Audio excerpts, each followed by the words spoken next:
10 साल का बच्चा, बाप उसका मर गया। ध्यान से सुनना, 10 साल का बच्चा, बाप उसका मर गया। मां लोगों के घरों में बर्तन मांजती है, उसके कपड़े फट गए। आज से 1000-2000 साल पहले दुनिया में जो सबसे ज्यादा कीमती चीज होती थी, क्या थी वो? कपड़ा था, क्योंकि कपड़ा हर जगह बनता नहीं था। सबसे ज्यादा कीमती चीज कपड़ा था। तो जब उस बच्चे ने देखा मां के कपड़े फट गए, अपने चचा के पास गया, कहने लगा मेरी अम्मा के कपड़े फट गए हैं, आप अगर मुझे एक चादर दे दो। उस दौर में रवाज था, लोग चादरें पहनते थे, एक चादर ऊपर एक चादर नीचे। तो कहने लगा चचा अगर तुम मुझे एक चादर दे दो ना, तो मैं अपनी बेवा माँ का कुर्ता सिलवा लूंगा। वो लोगों के घरों में कपड़े, लोगों के घरों में बर्तन सफाई करने जाती है, उसका बदन नंगा होता है, मुझे शर्म आती है, लोग देखते हैं।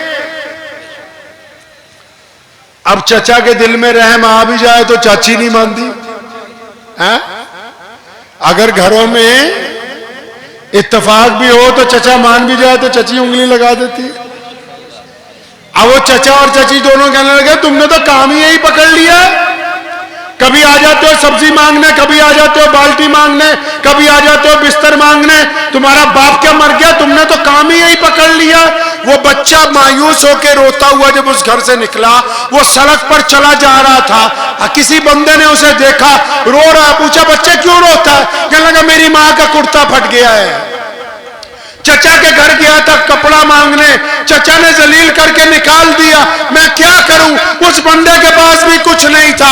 कहने लगा बेटा मैं तुझे एक घर का रास्ता बताता हूं, मैं तुझे एक जात की तरफ इशारा करके बताता हूं। कहने लगा बैतुल्लाह में चला जा, खाना काबा से टेक लगा के वो शख्स जो दुनिया के लिए अल्लाह के रसूल हैं, जिनको लोग मोहम्मदुर रसूलुल्लाह कहते हैं, जिनको अबू जहल अपना दुश्मन बताता है, जिनके खिलाफ उतबा बकवास करता है, जिनके खिलाफ अब्दुल्ला बिन जिदान साजिशें करता है, जिनके खिलाफ उमैया ने गुंडागर्दी मचा रखी है। कहने लगा मेरे बच्चे तू चला जा उनके पास। मैंने सुना है जो रसूलुल्लाह की चौखट पे चला जाए वो खाली वापस नहीं आता है। वो बच्चा सीधा रोता रोता घर गया अपनी मां के पास, चचा का कारनामा बताया। कारनामा बताने के बाद उसने अपनी मां को कहा कि अगर तू कहे तो मैं मोहम्मद सल्लल्लाहु अलैहि वसल्लम के पास जाऊं। मैंने सुना कि अगर कोई उनकी चौखट पे जाए, कोई उनके यहां फरियादी बन के जाए तो वो रसूलुल्लाह है, वो अल्लाह के नबी है, उनके यहां से खाली आज तक कोई वापस नहीं आया। मां ने कहा बेटा चला तो जा, पर मुझे पता लगा है अगर कोई उनके यहां चला जाए तो उसका अपना दीन छूट जाता है। मैं नहीं चाहती कि तेरे बाप का मजहब तेरे से छूट जाए।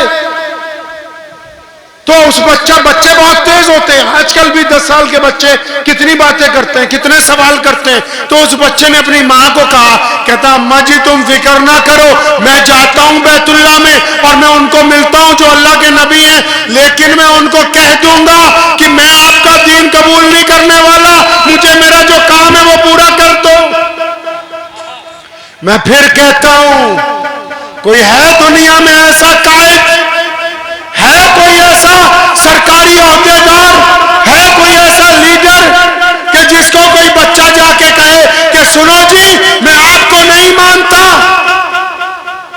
वो बच्चा गया रसूलुल्लाह सल्लल्लाहु अलैहि वसल्लम के पास, आप सल्लल्लाहु अलैहि वसल्लम के जाके सलाम दुआ करने की बजाय पता क्या कहता है? कहने लगा सुनो जी मैं आपका मजहब नहीं कबूल करूंगा, मुझे पता लगा है कोई आपके यहाँ आ जाए तो आपका ही हो जाता है, मुझे तो अपना एक काम है। रसूलुल्लाह मुस्कुरा पड़े, अरे वो तो आलम के लिए रहमत बना के भेजे, कायनात के हर इंसान के लिए, हर बच्चे के लिए, हर बशर के लिए, हर परिंदे के लिए, हर चरिंदे के लिए, इन हवाओं के लिए, हर मुसलमान के लिए, हर हिंदू सिख ईसाई पूरी दुनिया के हर इंसान के लिए वो तो रहमत बन के आए हैं। मुस्कुराने लगे, फरमाने लगे बच्चे अपना काम बताओ। कहने लगा सुन लो, मैं आपका दीन कबूल नहीं करूंगा और मेरी माँ के कपड़े फटे हुए हैं, मेरे चचा ने चादर नहीं दी, मैं आपसे चादर का सवाल करता हूं। सुनो हमारे नबी सल्लल्लाहु अलैहि वसल्लम ने फिर क्या किया। सोने मोहम्मद का सल्लल्लाहु अलैहि वसल्लम ने अपनी रहमत वाली चादर उतारी। और कौन सी चादर? ताहा यासीन वाली चादर, मुदस्सिर वाली चादर। अरे वो चादर, वो जो पहनते हैं जिस चादर को, कौन सी चादर है पता है? जिस रात में राज पे जाना था, अल्लाह ने जिब्रील को भेजा कि जाओ मेरे नबी को लेके आओ, मुझसे मिलना है। जिब्रील बुर्राक लेके आए, उस कमरे में पहुंचे, रसूलुल्लाह आराम कर रहे हैं। जिब्रील ने अल्लाह को कहा तेरा प्यारा आराम कर रहा है, वो सो रहे हैं, आवाज दे के जगाऊं? अल्लाह ने फरमाया खबरदार, मेरे नबी को आराम के दौरान अगर तू आवाज देगा हो सकता है वो तिरक जाएं, बिल्कुल आवाज नहीं देना। कहा अल्लाह जी आपके नबी को हाथ लगाऊं, थोड़ा सा हिलाऊं? फरमाया बिल्कुल नहीं, मेरे नबी की जात इतनी बुलंद है कि जिब्रील उनको हाथ लगाए। पूछा या अल्लाह करना क्या है? पढ़िए बुखारी को, इमाम नसई को, अबू दाऊद को।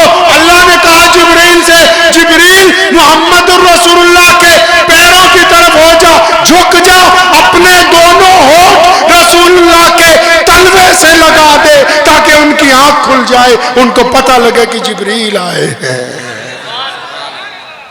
ये दर्जा इसलिए बताया क्योंकि कुछ नाबलद मौलवी जो अनपढ़ होते हैं वो आपस में बहस करते हैं कि रसूलुल्लाह के पास इल्मे गैब है कि नहीं, वो नूरी है कि नारी है। अरे जो रसूलुल्लाह है वो अल्लाह के नायब है, अब इसके बाद हमारी ये औकात ही नहीं। हर बंदे का एक दायरा होता है, हर बंदे का एक दायरा होता है। थानेदार है ना, उसका दायरा उसकी डिवीजन, फिर डीएसपी है उसका दायरा 4-5 थाने, फिर एसपी है उसका दायरा आधा शहर, फिर एक कमिश्नर है उसका पूरा डिस्ट्रिक्ट उसका दायरा है, फिर आईजी है 4 जिले हैं, फिर डीजी है उसका पूरा सूबा, सूबे के बाहर नहीं चलती, फिर उसके बाद पूरे देश का राष्ट्रपति है, उसकी देश से बाहर नहीं चलती। इसी तरह हर बंदे का दायरा है। ये बात आपको इसलिए समझा रहा हूं कि अगर रसूलुल्लाह की जात को लेके नौजुबिल्लाह कोई बहस करे तो याद रखो ये हमारी औकात से ऊपर की बात है, और जो बंदा अपनी औकात से बाहर निकलता है वो गुमराह हो जाता है।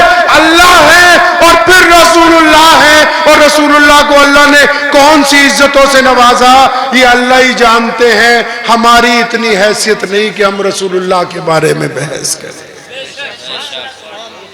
तो नबी अलैहिस्सलातु वस्सलाम ने अपनी रहमत वाली चादर उतार के उस बच्चे की गोद में रख दी। सुनो, वो बच्चा दौड़ा दौड़ा गया घर पे, खुश हो गया, खुश, चादर मिल गई। जब ले जाके चादर अपनी मां को ओढ़ा दी ना, तो मां की आंखों से आंसू जारी हो गए, रोने लगी, अपने बच्चे का हाथ पकड़ा, कहने लगी बेटा लोग तो गलत कहते हैं, जो दूसरों की इज्जतें ढांपते हो वो यकीनन अल्लाह के सच्चे रसूल हैं, कुर्ता बाद में सिलवाएंगे, हम दोनों पहले चलते हैं, मोहम्मद रसूलुल्लाह की गुलामी को पहले इख्तियार करेंगे।